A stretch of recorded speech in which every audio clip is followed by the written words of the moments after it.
the majority women and children, an identical situation to what happened in Gaza and what is going on in Gaza. They are now moving into the Lebanese portion of their full-scale war, and they're doing the exact same things in Lebanon as they did in Gaza.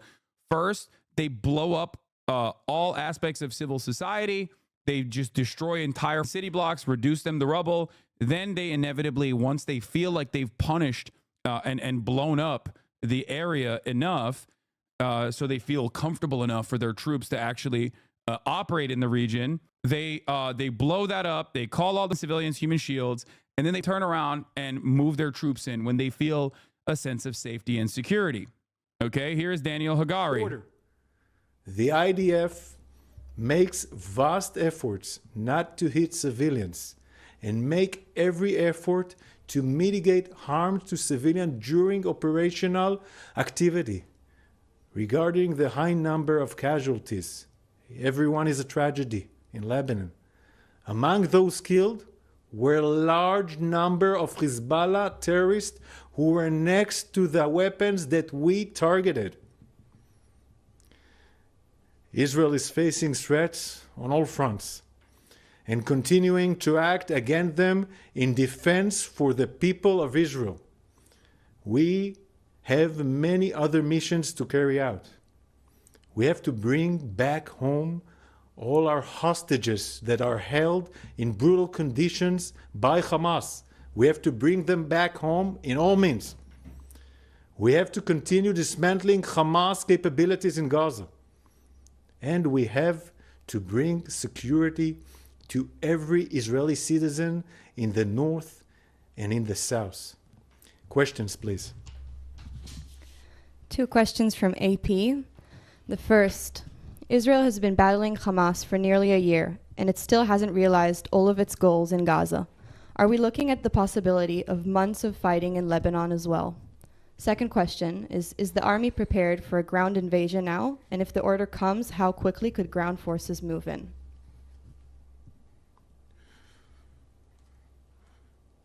Israel has been battling Hamas, this is true, for a year.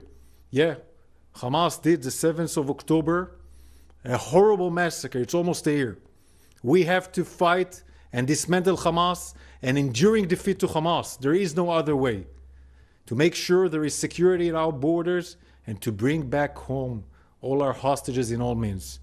In the same time, the world should remember, on the 8th of October, Hezbollah started a war. Israel did not attack Lebanon, did not attack Hezbollah. It's Hezbollah on the 8th of October started firing on Israeli civilians in the northern border, and he's been doing this for over 11 months with 9,000 rockets, and 60,000 Israelis have left their homes. We have to act to stop the threat of Hezbollah. Hezbollah was planning to do a larger scale of massacre than the 7th of October in the northern Israel. And we will have to make... we just always...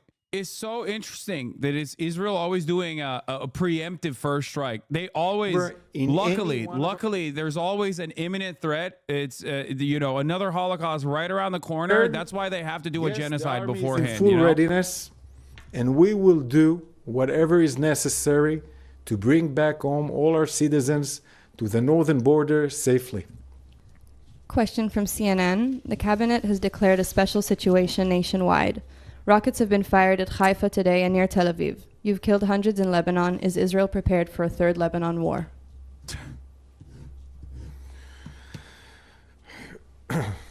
The special situation that was declared by the government allows us to do different kind of things in the home fronts. We still haven't changed the policy yet. And we are looking and observing the situation continuously all along the day, and we will do that also tomorrow. We have to make sure that we provide safety for our citizens, and we will do that also in attack and in defense as well. And then we have to say that the resilience of Israelis is what gives us a lot of power in the IDF to keep on doing attack and defense and doing all this war for many, many months. The resilience of the Israelis is strong, and we are ready to face whatever it needs for the future. And regarding the condition of the third Lebanon war, we are not looking for wars. We are looking to take down. Yeah, they're not looking for wars. It's just they keep finding it. I don't 7th know of how. October threat in the northern border. It have to be a safe border where Hezbollah is pushed back from the border and there are no threats like missiles, rockets, UAV threatening our communities, our citizens. This is our mission, and we will do whatever is necessary to do to achieve this mission. We hope to do it as shortly as we can. ABC News. Is what we've seen today the beginning of an all-out war in Lebanon? How do you think the coming days will look like for the IDF and for civilians of Israel and Lebanon? We've been facing in the north for over 11 months for our citizens. Every day looks with rockets on their heads going to bomb shelters. Those are citizens that for over 11 People months. still believe this shit? I mean, dude, I'm sure you talk to people that are dumb enough to still think that, like, you know, I'm sure there are people who are still dumb enough to believe this dumb shit. I mean, look at this. Look. I just saw this. Look. Houthis raided a girls' school in Yemen. They are expelling girls from school. Hasanabi interviews viral hot Yemeni TikTok pirate, 13K likes, right? Like, people still are talking about this sort of shit, okay? What this person is posting about is completely unacceptable, okay? What, like, the Houthis are doing, if this is what's happening, okay? But if you have this level of smoke for the Yemeni population, okay? If you have this level of smoke for the Yemeni population, and you see the humanity, it's also a lie. That's not what happened. I don't know what happened. It doesn't matter, okay? Because if you see the humanity of Arabs, if you see the humanity of Yemeni people, only when you can, like, make a counter argument that is an effort to justify their endless bombing, you do not care about them, because you're doing this in the midst of, like, Israel blowing up 357 people in Lebanon. You know what I mean? You just don't give a shit. You don't give a about these people. You only want to talk about it in an effort to, like, justify and defend American imperialism in the region, to be like, look, they're barbaric. They're barbaric monsters. That's it. It's the same principle behind how the media immediately launched an offensive campaign against Joe Biden when he pulled out of Afghanistan, to be like, oh, well, look at the green zone. Look at how beautiful the Afghan women and their living conditions were in Afghanistan until the Taliban took over. And it's like, I'm not pro-Taliban. I don't want the Taliban to govern Afghanistan, okay? But America's actions in Afghanistan are directly responsible for the Taliban behaving in the way that they're behaving, and also are directly responsible for them being the prominent governing party in Afghanistan, okay? It's ridiculous. And also, it's additionally ridiculous when these guys look at, like, obviously awful things happening around the world, and then their goal is to be like, oh, how do I make this about some Twitch streamer, dude? You're a delusional weirdo, okay? You are just a weird guy. It doesn't make any sense. Like, there's never a moment where I look at a situation, an ongoing atrocity that I'm covering, and go, how can I make this about my perceived enemies? You know what I mean? Or even worse, because, like, that guy randomly just hates me because some YouTuber he likes hates me. You know what I mean? Engagement farming of this degree in the midst of an ongoing genocide is psychotic. And I think it's probably because there's a level of Islamophobia attached to it. And that's another way to, like, repeat these Islamophobic sentiments. It gives them permission to behave like this. That's it. Every time I bring up the genocide that is happening to my dad, he immediately goes to defeating Hamas. How can I debate him when he's so focused on Hamas and Israel defending itself? I mean, I don't know what to tell you. I don't know, I don't know why you're debating your dad. Just try to explain to them the humanity of the people that live there that are just, like, blowing up and losing their lives. And that could help. It blows my mind how obvious the point that you're making is real, and still these people try to justify their bullshit and hatred. What a shitty society we have. It is impossible to overcome that level of social conditioning. This is post-war on terror, post-9/11 mania running rampant through American society once again. It's a very comfortable skin that a lot of people immediately snuck back into. That's all it is, okay? That's all it is. You do not care about children being blown to bits at all when America's doing it or when Israel is doing it. You only care about it as a talking point. You only care about it as a talking point if it's like something that you can somehow flip back to, like why they deserve to be blown to bits. That's what this is. Okay? Please, no way people are still supporting it. Yes, they are. Of course they're supporting it. They are not invested in the truth at all. This is how reactionary attitudes fester in society. Okay? And especially in this situation, a lot of people are just like far removed from seeing the humanity and have only seen the inhumanity. Their only interaction with Arabs, with Muslim people as a whole, is through the lens of them being barbaric monsters who are backwards, who deserve to be blown up by Americans, who deserve to be blown up by military. So if that's all you know, okay, if that's all you have encountered your entire life, and you live in bum nowhere in Iowa, Ohio, wherever the right, of course you're going to be like, yeah, the media is telling me that these are Hezbollah scary terrorist guys, and I guess they deserve to be blown to bits because our most moral military ally, Israel, the most moral democracy, the only democracy in the world, is blowing them up, and they wouldn't do anything wrong. There are growing fears of an all-out war in the Middle East. The death toll is climbing in Lebanon as Israel and Hezbollah exchange attacks across Israel's northern border. The latest attacks are prompting concerns of increased. There's a sub that popped up overnight, which is a clone of Interesting as Fuck, mind-blowing things we should have posted about Muslims in Yemen, and there was like 1,500 comments only about you. It got deleted, but it was obviously supposed to be an anti-Islam thing, but like bots up, and they were just talking about how you are anti-Semitic. They were talking about you like you were mentioned in the post, but you weren't. Bot glitch. Oh, I would love to see that. If you archived it or snapped some posts about it, that's hilarious. No, it's like, it makes sense. It makes sense to bot something like that. Reddit is botted into oblivion. It's like very obviously a thing that happens. It's a really good way to like massage discourse. If you don't want to attack the problem head on, a good way that you can do that is by bringing down people who speak on these matters. You know what I mean? It's not just Hassan bad equals likes. What you fail to understand is, in many instances, I always say, oh, dude, when people come to my chat and go, hypocritical socialist, what do I always say? I say, okay, I'm a capitalist. What changed? Okay, now listen to my argument.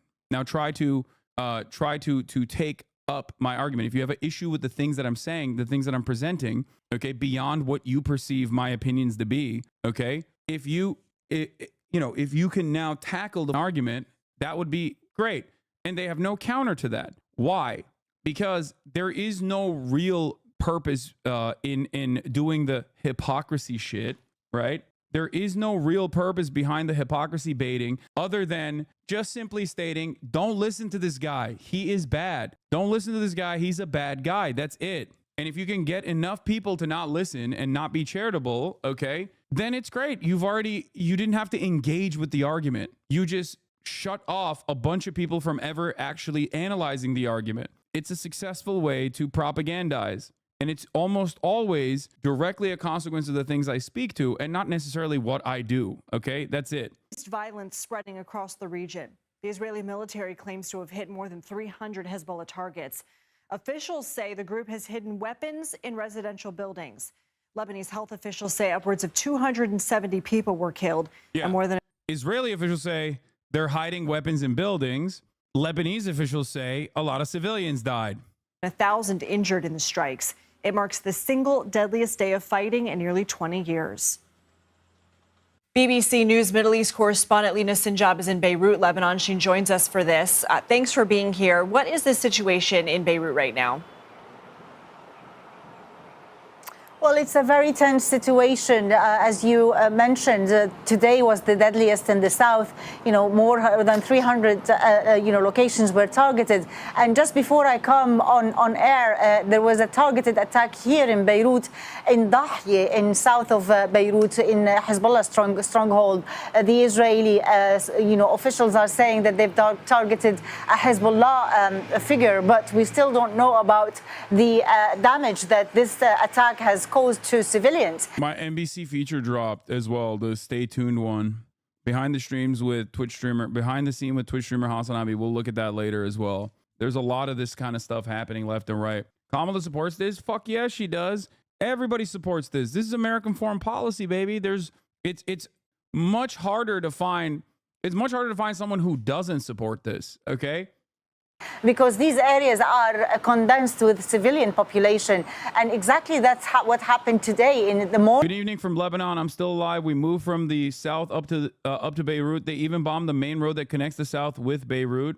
Stay safe, chatters. Airstrikes that happened in the south, the deadliest since this war started, that it targeted towns and cities and villages where it's condensed with civilians. Women and children were killed, and thousands of people are on the flee again. Some of them have fled for the third time since this war started and have nowhere to go. There are people who are fleeing to other cities, and some are arriving in Beirut. This whole country is now on alert and on emergency, fearing for more escalation to come. Hezbollah has vowed to continue launching rockets at Israel until a ceasefire is reached. Is there any other statements that we're getting from Hezbollah on whether they are going to ratchet up their retaliation? Well, this is the statement that has been consistent by Hezbollah since the war started in Gaza, since last year. And they've been launching rockets from southern Lebanon on Israel as well.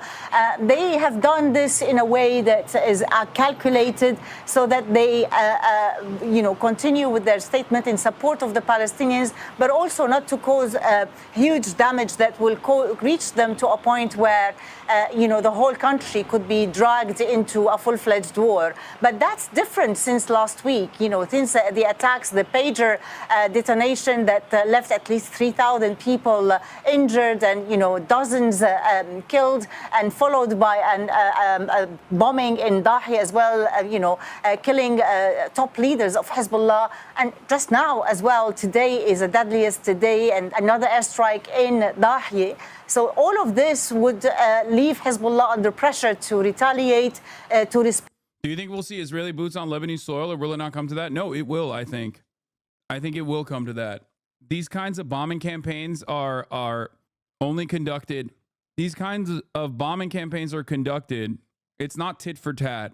It never was tit for tat to begin with, but although Israel is responsible for 80% of the entire bombing between northern Israel and southern Lebanon, Israel has obviously been overwhelming in its bombing campaigns, okay? Since October 7, this is different. This is, in intensity and frequency, this is more similar to what they did in Gaza. First, they destroy as many aspects of civil society as possible. They try to kill a shit ton of people. They do these first strikes, and then they move in with ground troops. Lebanon is not Gaza, though.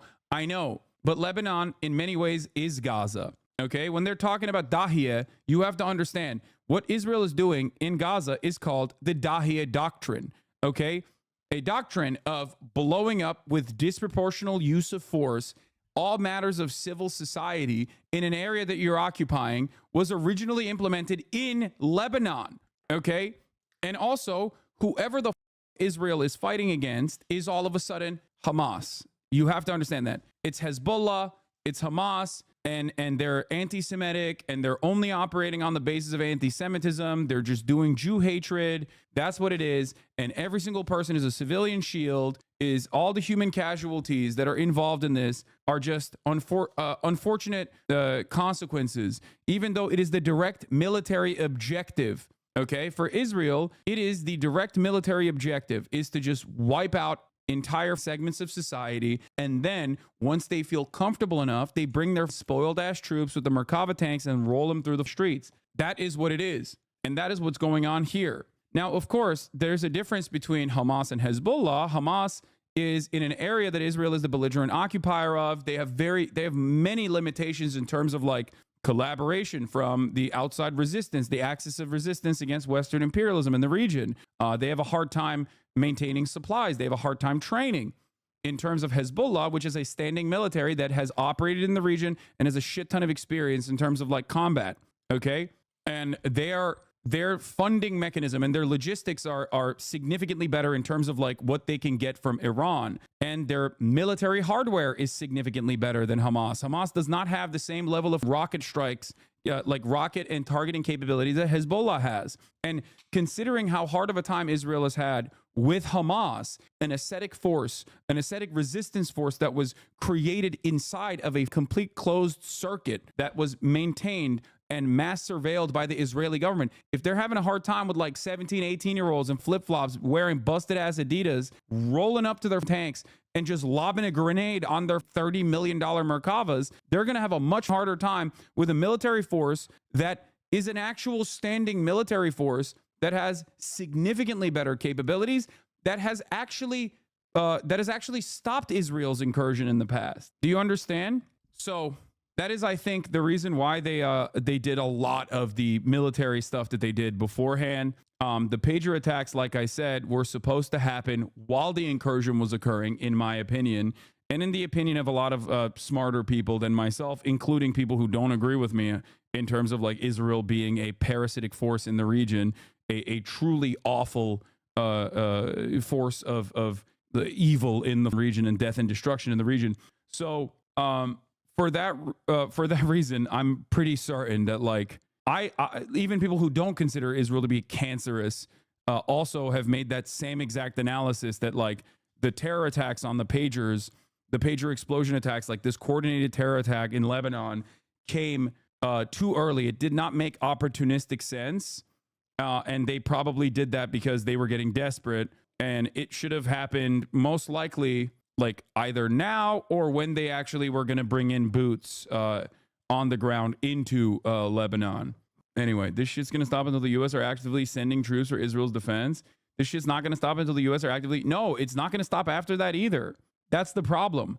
I think we are bouldering towards another major conflict in this region. It has already started, and I think that the United States of America is going to actively go into war. That is what I am seeing. I hope it doesn't happen, but it feels like it. It feels like it is going to happen. And it's kind of crazy to consider this because if you were in here months ago, I've said exactly this. I told you Benjamin Netanyahu is personally motivated in continuing the genocide in Gaza and even extending that into Lebanon in an effort to draw in American troops in support of Israel's genocide. I told you this, and I told you that this would be the spoiler role that he would play in the American election. Haaretz came out with a report. Benjamin Netanyahu said yesterday that he will not do another ceasefire negotiation until, in the next 45 days. Now, you might be wondering what will happen in the next 45 days. What's happening in the next 45 days? That's a very specific number. The American elections. Benjamin Netanyahu, for his own personal goals, because he wants to avoid going to prison, and also because he knows that Donald Trump is his guy, is saying he's not going to do anything until there is another president. I told you this. I told you this for months, and people did not listen to me because what the fuck do I know? And he's doing it. I don't even know if you can consider this to be an October surprise. I mean, I've tweeted about this many times over as well. I'm sure you can pull this up. I don't even know if you can call it an October surprise if it's not a surprise at all. If Benjamin Netanyahu has telegraphed that he was going to do this and that leaving this on the table, it was an unimaginably up situation for the Democratic Party, even in terms of like the electoral calculation that you're making. It is not an October surprise if Benjamin Netanyahu straight up is like, yeah, I mean, this is what we're doing. I said it to Ro Khanna. I said it directly to Ro Khanna in the conversation that I had. And obviously, the electoral calculation here is the least significant aspect of this. Okay? Here. Finally arrived at really solid positions overall with one obvious, glaringly obvious weakness, which is Israel, which is just like standing there waiting to be the October surprise. That is not even a surprise. It's like everybody knows that Benjamin Netanyahu is in the tank for Donald Trump and is getting increasingly more unhinged every single day, and not trying to put forward like weapons transfers as a condition in an effort to curb Israel back, like in an effort to rein Israel in, is basically just allowing them to run the table. Yeah.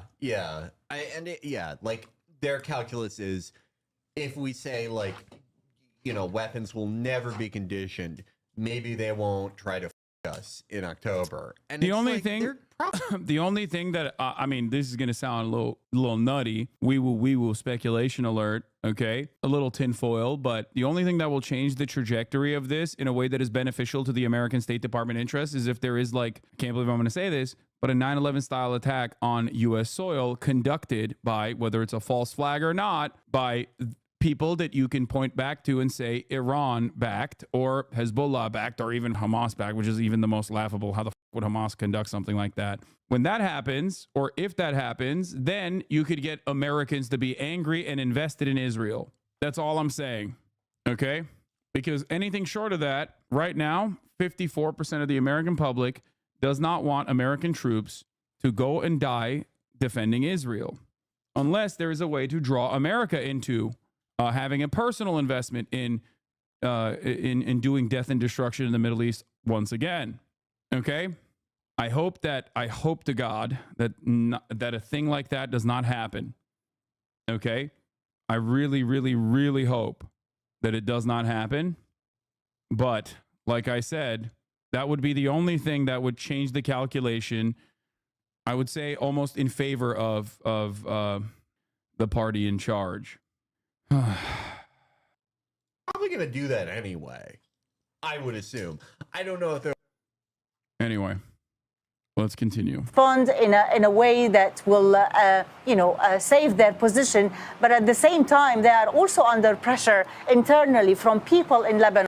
And there's also this stuff too, like Lebanese here. There's so much hate on Hezbollah from the Lebanese people. We just don't want to fight Israel. We just want to live our lives. Like, got it, dude. Yeah, Israel will totally leave you alone if it wasn't for Hezbollah. Yeah, definitely. No, they definitely would, for sure. They famously always do that. That's why they did that before Hezbollah was even a thing, famously. Notoriously, Hezbollah, the paramilitary group that was, designed after Israel's invasion of Lebanon, actually was Israel doing foresight ahead of time. When they invaded Lebanon, they knew that there would be a Hezbollah-style militant group. That's why they invaded, to stop it dead in its tracks. Yeah. Also, how can you live in the region and be so oblivious to like what Israel does where there is no Hamas? Look at the goddamn West Bank. What do you think about how Israel's using Palestinians in Israel like Nazareth as a propaganda? I think it's really gross and really f***ed up, especially considering the history of Nazareth, as Hasanabi heads that have been watching for quite some time know. Famously, Nazareth was the only place that was like spared from the ethnic cleansing campaigns, directly as a consequence of like a World War II veteran from Canada being like, yeah, I feel like this is a bad look. Yeah, we probably shouldn't do an ethnic cleansing to the people that are like direct descendants of Jesus. Okay, it will probably piss off a lot of people in the Western world. We might as well not do that until you give me like in writing. Until you want to put your name on this ethnic cleansing operation, I'm probably not going to do that. And then he didn't do it. He literally didn't do it. And that's the only reason why they spared Nazareth, which has like the highest number of Palestinian citizens of Israel inside of the boundaries of Israel, which is really interesting because I think it was, what the was his name? God damn it. The first prime minister, Ben Gurion, when he visited Nazareth, he was like, why the are there so many Arabs here? He was like, what happened? I thought we worked this out. Like, I thought we personally worked this shit out. Why are there so many goddamn Arabs here? He was like shocked personally. On whether supporters of Hezbollah, who've paid a high price since this war started, or by the ordinary Lebanese, that no one ever wants this country to be dragged into a full-fledged war. That said, how concerning is this latest escalation, this sort of back and forth for the broader situation in the region? Well, this region has been going into this tension for a long time, but this recent war in Gaza have made regional and border countries are on edge. We've had, the Yemenis involved, the Iraqis involved, the Iranians threatening. We've had assassinations even in Iran happening. Of course, Syria is also in the calculation, where constant bombardment and airstrikes targeting also Hezbollah figures inside Syria. But Lebanon is the country that is more, fragile and more, at a hostile situation, given the proximity and of the border and the tension with the Israelis, and given that Hezbollah's stronghold is here in Lebanon. This is their fertile land, basically, for their commandments. But this is... Yeah, his name was Ben Dunkelman, the Canadian World War II veteran. Why Israel has silenced his 1948 story of Nazareth's survival. We've covered it before. I've talked about this extensively, but here's a Mondo Weiss article about that, where they were just like, yeah, dude, that's crazy. Maybe we shouldn't ethnically cleanse. The Palestinian Christians population there was much higher at the time too. This will probably piss off a lot of the people in the West. Maybe we shouldn't do that to direct descendants of Jesus. Do you support Israel? Are you nuts, dude? Are you out of your mind? What are you talking about? No, I do not support Israel. Even the New York Times photojournalist is laughing at how stupid your question was. She's snorting. You made her snort. Jesus Christ, dude. This goes to show I could be saying anything. Or just I feel like they're not paying attention to any goddamn thing I'm saying. You know what I mean? They're just it's crazy. It's crazy. Is what is putting Lebanon on the brink of a war, and really the days to come, maybe the hours to come, will be decisive in the fate of this country. Lina Sinjab, thank you. Pentagon has announced the U.S. is sending additional... The mass displacement looks exactly like 2006, but this time no cheering for the resistance. This time only fear and helplessness. People are tired, broken, depressed. This is bullshit. The number of people I've seen offering rooms or flats for people evacuating from the south, the number of supportive visits, and this post underplays the pushback against Hezbollah in 2006, which then turned to full support as Israel's atrocities grew. IDF Chief of Staff Lieutenant General Herzi Halevi has chosen a name for the military's offensive operation against Hezbollah in Lebanon, Arrows of the North. Nice, man. Thank God. Real villain shit, dude. They're on their villain era. All right, I got to pee Troops real quick. to the Middle East as the fighting escalates between Israel and Hezbollah. More than 40,000 US personnel are already in the area. Well, for more on this, we're going to get the latest from our White House correspondent, Kimberly Halkett, who joins us now. Kimberly, do we have any idea how many and what sort of troops the US is planning on sending? Yeah, well, as you point out, there are already 40,000 in the region. But in terms of what that small number of additional forces is, the Pentagon still isn't saying. Now, Major General Pat Ryder, the Pentagon spokesperson, also did not specify when making this announcement what exactly these troops would be doing. So there are a lot of questions with regard to this statement that has been put out by the Pentagon. All that is known at this hour is that the troops are being sent out of an abundance of caution to augment the forces already in the region. Now, I can also tell you, in the midst of all of this, the U.S. President Joe Biden has just met with the president of UAE. And what he has been saying in just the last hour or so is that he is going to be discussing the escalating situation, not only in Lebanon, but also what has been happening in Gaza. What we know is that they are going to discuss efforts to try and de-escalate the tensions, which are obviously escalating on multiple fronts. And he also says that he has been briefed on the situation and is in constant contact with counterparts in order to get the very latest information. The goal of the United States, as they've said repeatedly for at least a week or more, has been to try and resolve not only the situation, Israel's war on Gaza, but now this new front that is opening up towards Lebanon with diplomacy. Kimberly Halkett, thank you so much as always. That is our White House correspondent, Kimberly Halkett there. Make sure to subscribe to our channel to get the latest news. My next guest knows the ins and outs of Lebanese affairs. He wrote recently, and I quote, "There is much talk of Israel wanting an all-out war in Lebanon. In fact, what we are seeing today was long expected for when Israel redeployed its troops to the north. We are in an escalation to the effect the outcome of negotiations not to provoke an all-out war. Marco Young is a former columnist and opinion editor at the Daily Star newspaper in Lebanon. He's now a senior editor for the Carnegie Endowment's Middle East Center in Beirut, and he joins us now live. It's good to have you, sir. And I just, if you will, just further explain the conceit of your argument here. What you see is what is, you say, ultimately expected by Israel at this point. You do not expect an all-out war, which would obviously mean, you know, a ground incursion by the Israelis. What evidence do you have? One of the funniest parts about this dude is that he's in Lebanon. I think he's in Beirut, if this is the same guy I'm thinking of. And he's like, he's been like, you know, obviously pro-Israel when doing his coverage. But it's hilarious when you're literally standing underneath, you know, Israeli F-15s and your analysis changes in real time. I've watched him literally like talk about the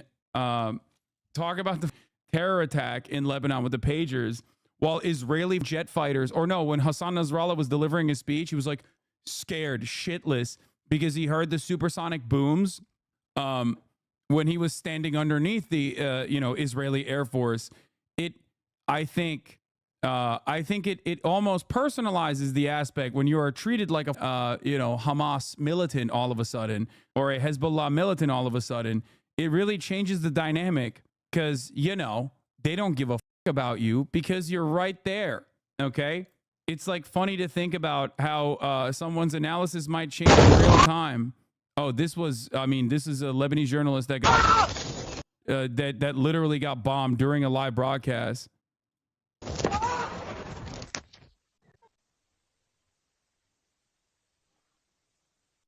Yeah, that's what it looks like on the other side, for the record. That's what it looks like when you're, you know, when you're in the way of Israel. Yeah. Yeah, Michael Young, at Beirut Calling, senior editor of the Carnegie Middle East Center, author of The Ghosts of Martyrs Square, an eyewitness account of Lebanon's life struggles. When Israel said it's warned people to move away from Hezbollah's weapon stores, it takes an idiot to believe this is done in good faith. This is not information Hezbollah shares with residents, so basically they're killing innocents. Surprised? Question mark.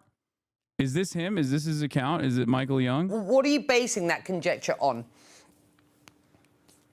Well, I'm basing it on my reading of the fact that the Israelis don't feel that they need to engage in a ground war. They've been escalating in the last 2 weeks significantly. Oh, wait, this is not him. This is a different person. Never mind. This is a different person. This is a different person. I don't think this is the person I was thinking of. There's another like a CNN international guy. I think it's a different guy. He kind of looks like him though, like kind of schlubby.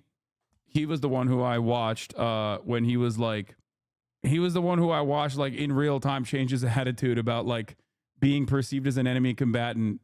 You know, the unfortunate consequence of like being under you know, Israeli bombing. Isn't it? Is that him? Their attacks against Hezbollah, beginning with the pager explosions and the walkie-talkie explosions, ending with.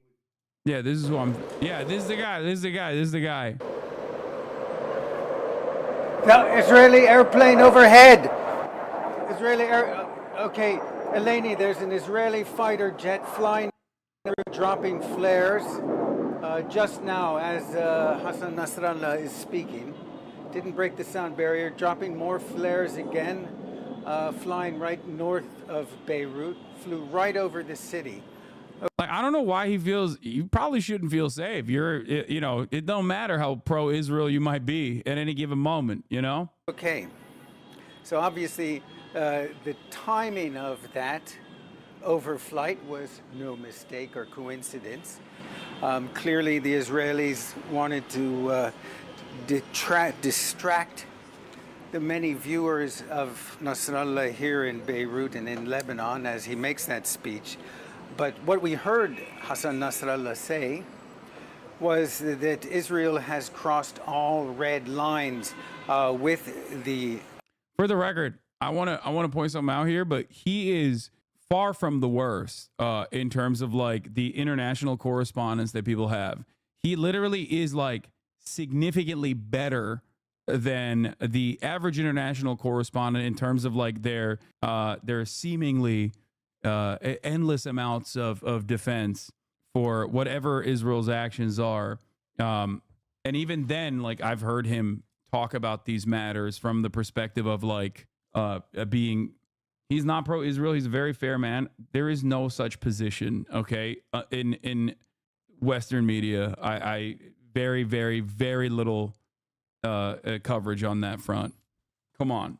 I mean, you're saying that because you're rating on a scale here. You're literally, you're only saying that because like he's closer to both sidesing the situation, which implies that there is like a moral playing field, which implies that there is like a little bit of humanity into the way that that he offers coverage to like enemies of Israel. Attacks, the pager blasts and the walkie-talkie blasts yesterday in Lebanon. He said that in a sense, Hezbollah and Lebanon got off lucky because he said that the intention was to kill as many as 4,000 people with these blasts. Clearly, the death toll, according to the Ministry of Health, was 37. That was 12 on Monday. Anyway, Israel's trying to convince us Palestinian Arabs in Israel that Hezbollah wants to target us like they did in 2006 when all their military bases are literally around our towns. Yeah. Didn't Biden say you're on your own if Israel goes into Lebanon, or did I hallucinate that? Biden said a lot of shit. Biden has said a lot of shit. He doesn't know where the he is. So for him, it's like, it doesn't really matter. Who cares what the he says, bro? He also said red line is Rafah. Remember Biden's red line in Rafah? He was like, don't go into Rafah. That's my red line. Wonderful. They've eliminated the threat of grandmothers and children living in residential blocks. With the assassination of Brahim Ail and several commanders of the Radwan force. Now what they've done is they've responded to Hezbollah's effort to match what the Israelis did last week. Yesterday, Hezbollah bombed several parts of northern Israel to try to create essentially a displacement of the population. So today the Israelis have come back and said, if you want to play this game, we will displace a large part of the population of southern Lebanon. It's a very nasty game, and the Israelis are actually targeting civilian areas. But this is where we are, unfortunately. And in other words, 80,000 automated calls to subscribers of the Lebanese. I just want to ask another question here. Israel has the population registry of all Palestinians. That's what you do when you're a belligerent occupier. You have the mass surveillance mechanism, and you know exactly the zip code and down to the apartment number where each Palestinian lives. How the does Israel get to do robocalls in Lebanon? It seems like they are able to do the robocalls in Gaza, but source on that? What do you mean source on that? This is basic elementary level knowledge of Israel's targeting capabilities. Israel does mass surveillance 24/7 on the Gaza Strip and has the population registry of every single Palestinian. That's like 100%. That's not like, I don't know what to tell you about this. But what's shocking to me is that they were able to do this with Lebanese telecoms networks as well. Yeah, Palestinian births are registered in Israel's database. Like they have everything. This is so made up, Lamafeo. Wait, what? What is made up? I'm confused as to what you are saying is made up here. That Israel has the Palestinian registry and knows exactly where every single Palestinian lives in the Gaza Strip, or the fact that they sent like mass text blasts and were able to communicate with like Lebanese people living in Lebanon in the same way that they do like these mass blasts before they do a bombing campaign in Gaza. This, by the way, this, for the record, is like how they claim that they're the most moral military. You know what I mean? Like they're like, oh yeah, we're doing it. When in fact, they're not actually interested in like getting people to leave that area. They just want to do terrorism. Like this is psychological warfare. To be like, you know, dropping leaflets before you blow up an area doesn't make your blowing up of the area more moral. Like if Osama bin Laden was like, I'm going to strike the Twin Towers before 9/11 and then did it, do you think that would be considered appropriate? Of course not. Yeah, the Israeli government site that details this process here, like it's their own government population registry. There it is. This is COJAT, Coordination of Government Activities in the Territories. Okay, COJAT is responsible for. COJAT is the department within the Israeli government that deals with Palestinians, like as the belligerent occupier.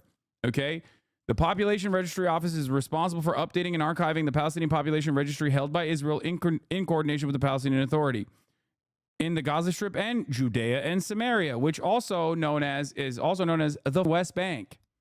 Why do they have the population registry of all Palestinians in territories if they are not occupying said territories? This is a question that you might ask yourself. I certainly think about that all the time. I mean, there's a very obvious answer for it. It's because they are the belligerent occupiers. They're an occupying force on the occupied Palestinian territories illegally. Anyway, I'm going to run another ad break here, okay? At the top of the hour, 11 minutes in, and we're going to move on. They don't hide it, but conditioning allows people to go along with it.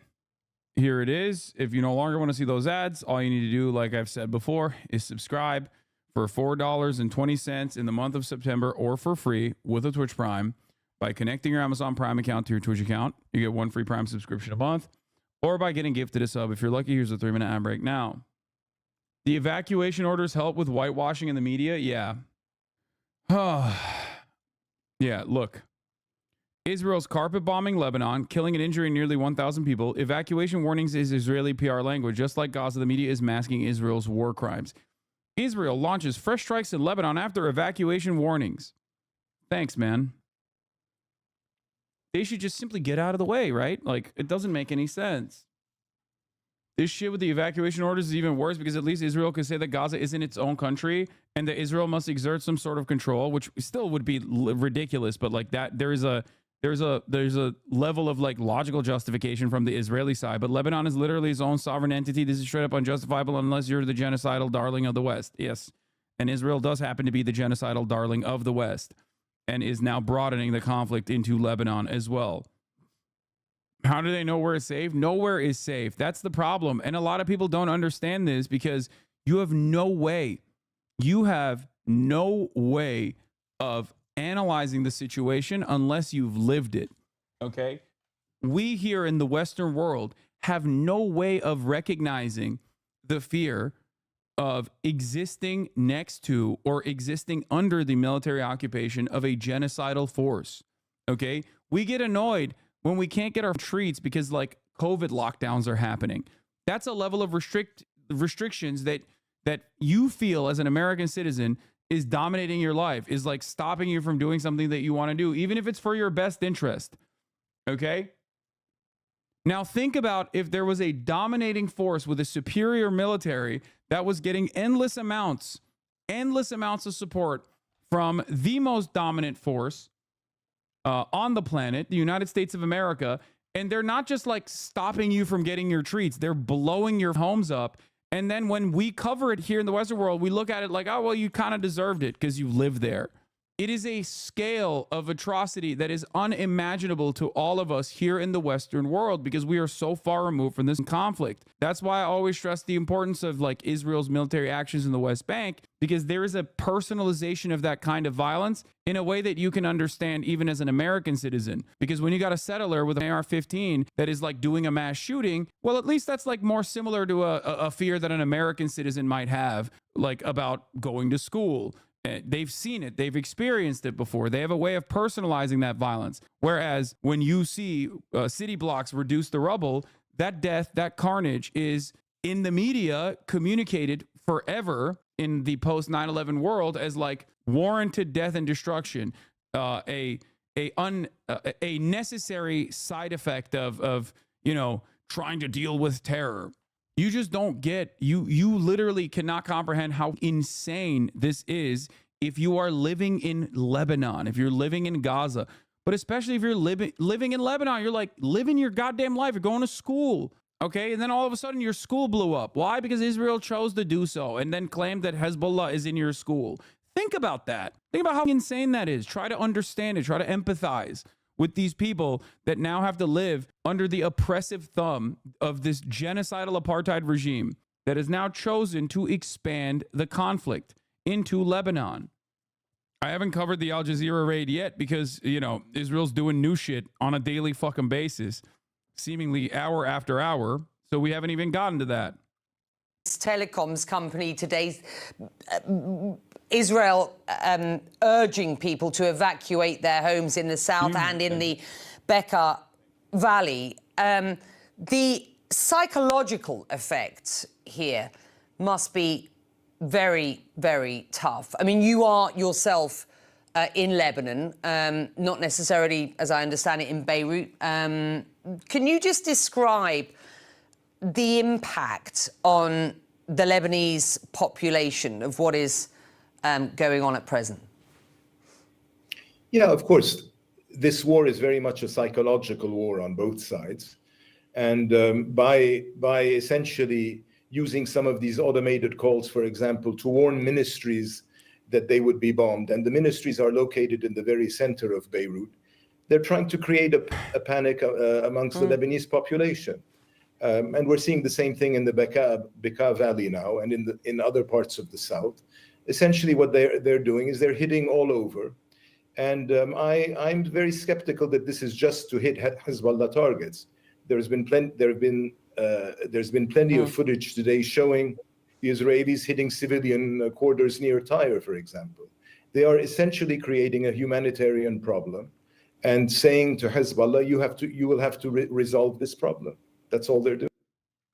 It's so funny to just like have Western media basically describe terrorism without using the term, because that term is a political term that is applied only to the enemies of the American state or the Israeli state, enemies of ourselves and our allies. What this person described right here is just straight up what terrorism is designed to do. Okay? The issue is when Israel does it, it is not considered terrorism. Okay? No, you don't get it, Hassan. It's psychological warfare intended to spread fear among the population is not terrorism. Exactly. It like using the dictionary definition of terrorism while simultaneously avoiding the term is kind of funny. It'd be funny if it wasn't so damning and so obvious in its application here. And it's very cruel. While you and I have been talking. Once again, if you want to predict what's going on in the future, one thing you can always do is look to the past, and you don't even look to you can look into the immediate past, the past year of Israel's actions in Gaza to understand exactly what the they're doing.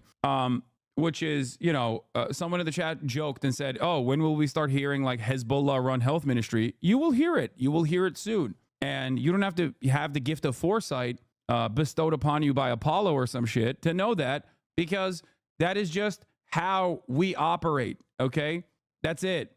And you can see it as like a trial balloon, right? What Israel did in Gaza and the way that the Western world reacted to it, or rather the lack of reaction and the lack of accountability, basically taught them the lesson that they wanted to learn, which is, oh, we can do whatever the fuck we want and get away with it. They're not going to do shit about it, okay? And that's precisely where we are. Who created the word, though? What do you mean? I mean, I don't know what like the original application of the word terror was. I don't know the etymology of it, but I suspect it was probably Western powers at a certain point. That doesn't really matter, though, because we're talking about the contemporary application of the term terrorism, which is specifically specifically utilized against non-state actors who are against the American state and against the Western superpowers in the world. It was after Napoleon Bonaparte almost got assassinated. Yeah, I mean, it doesn't matter what the historical usage of the term is. What matters right now is the designation and what that designation does. That designation plays a very formative role in the way that the broader society looks at the people who are quote unquote terrorists. That designation also has a lack of legal standards in terms of how you can treat these enemy combatants. They are no longer standard enemy combatants. The rules of war do not apply to said enemy combatants. They are now considered terrorists, as in enemy combatants that you can deny habeas corpus laws to, that you can officially deny normal human rights to. You can torture them. You can do whatever the fuck you want. Capri Sun Poppy, thank you for the raid. Hope you had a good stream. Lebanon's health ministry has just announced 274 now killed in the Israeli strikes on Lebanon. We had been quoting a number of 180 up until this point, so the number's increasing. Sadly, these are deadly strikes. The Israelis' argument is that they are striking Hezbollah buildings, storing weapons amongst civilians. And they will suggest that some of the videos that are being seen of their strikes show secondary explosions, indicating that missiles are... Classic. Oh my God. Again, classic. Well, but there were secondary explosions. Like, obviously, they were actually striking missile depots, right? I mean, it's classic. Secondary explosions. Remember, secondary explosions. They did this with Gaza as well. Okay, they did this with Gaza as well. Yeah, make no mistake. There's no way that it could be a gas line. There's no way that it could be near, I don't know, a fire that catches a bombing campaign that ends up causing secondary explosions as a direct consequence of like hitting, I don't know, like a gas station or anything like that. They did this. Literally, they did this with a tent city in Rafah, if you recall. Secondary explosions. I mean, maybe there was a weapons depot right there. Once again, it is always the same attitude. And it's wild that, like, CNN is still reporting on it in the same way. Stored underneath residential buildings. What do you make of the very targeted warnings from the Israelis and their argument as to why they are attacking Lebanon at present? Well, I mean, I've seen that footage. It's true. They have hit what looks to be arms storage facilities. But honestly, we have to move beyond this. This is, as I said, this is a war. This is to reach a political objective. The Israelis, of course, have killed nearly 300 people, but they want a political objective here. It's to force Hezbollah to retreat from the border north of the Litani River. And in order to do so, as I said, they want to create a humanitarian problem for the party, and particularly for the Shia community.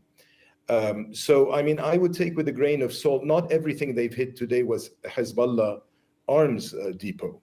And the fact of the matter is, most citizens, when they tell them to leave an area, if you live near an arms depot, leave this area.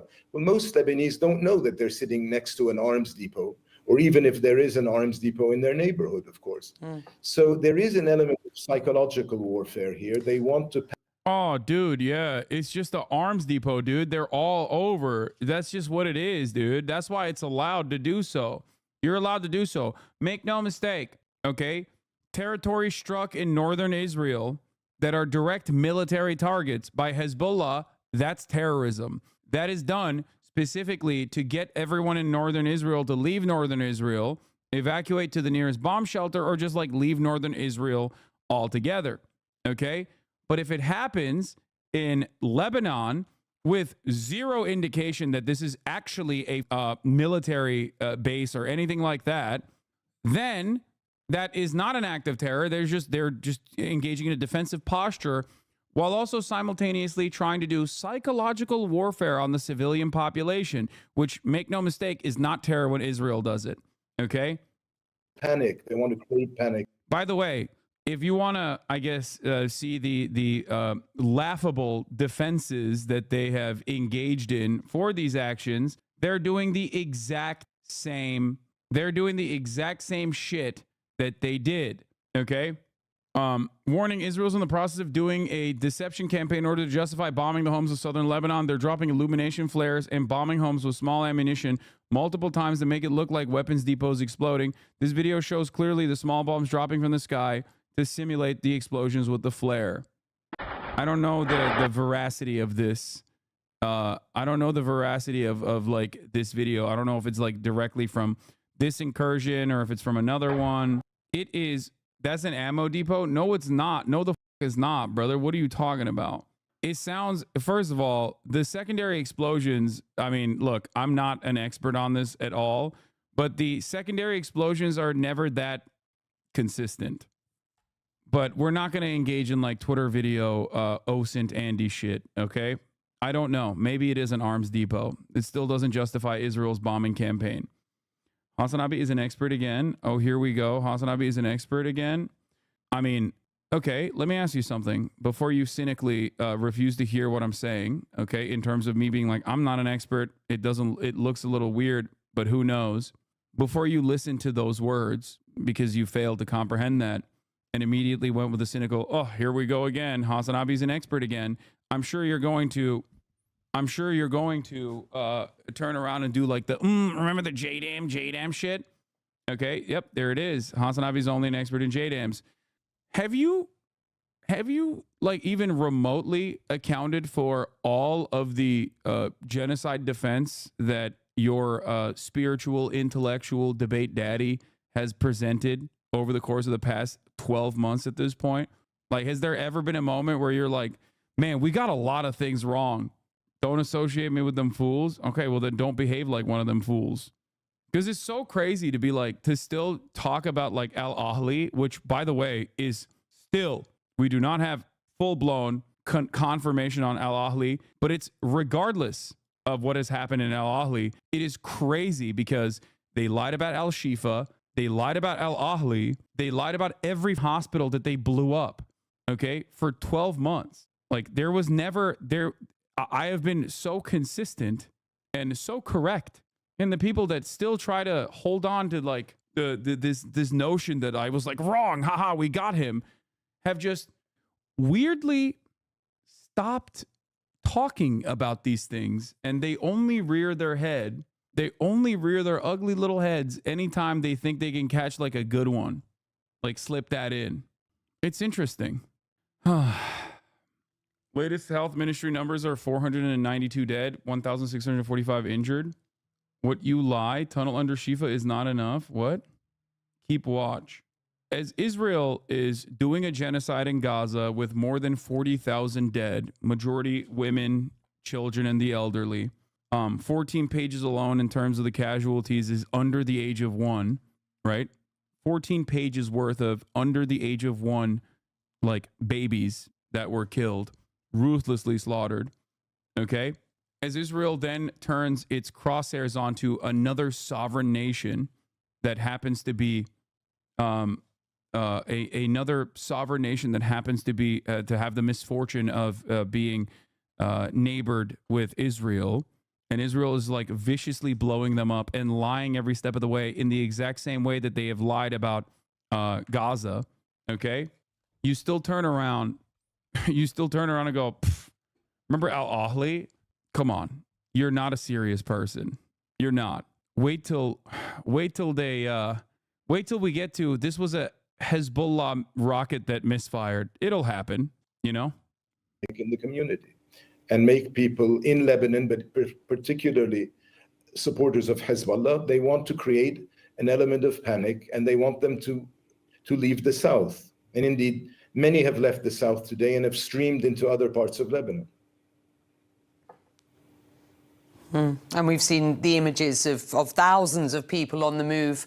As we have seen similar images of people, of course, on the move for, what is it, nearly a year in Gaza. And I hear many people talking about the Gazification of Lebanon at this point. You have suggested just in this interview that the strategy, as you say, is to create this sort of humanitarian sort of situation in Lebanon as well. Just how far do the Israelis go at this point? There are, from some in government, talk of rewriting the very lines of Lebanon as a country, rewriting the borders. I mean, how far does this go, sir?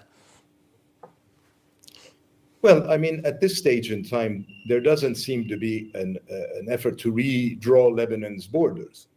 On the contrary, I mean, my suspicion is that the Israelis want to avoid a land incursion into Lebanon. They're trying to get the message to Hezbollah, it seems, that Do they? I don't. It doesn't seem like it. they can escalate short of an invasion, because they know that an invasion would actually lead to all-out war, in which Hezbollah would probably bring in its larger precision missiles. At this point, however, what they seem to be doing is they're offering Hezbollah the following equation. Guys, everybody understands that a ground invasion incurs a heavy price for the Israeli military. Israel understands this better than anyone else. This has already happened, and they already failed in Lebanon. This is precisely the reason why they're engaging in the same exact bombing campaign that they engaged in Gaza. Okay? That's the point. The point is, you literally pummel Lebanon as hard as you can, so then your cowardly troops can storm and kill the rest of whoever the they want to kill in the area. Anyway, yeah, they don't send in the diaper squad until they've like completely destroyed the land. Okay, the diaper brigade only comes in after they feel comfortable that they won't get attacked from the buildings. When there are no buildings that are left that are sustainable, that every building has become a death trap, basically. Only then does the diaper brigade roll in with their tanks. Why do you make it sound like a ground invasion into a built-up area is easy? That's suicidal. It's never easy. That is precisely the reason why they haven't even been able to like destroy Hamas militarily. Besides, like, obviously Hamas being an idea and a form of resistance, and not like simply a standing military force that you can eviscerate. Okay, it is difficult. It is, if not damn near impossible. Hey, Hassan, I'm Lebanese. If Harris would be better at foreign policy than Trump, I hope, would Harris deal with Israel in a tougher way than Biden?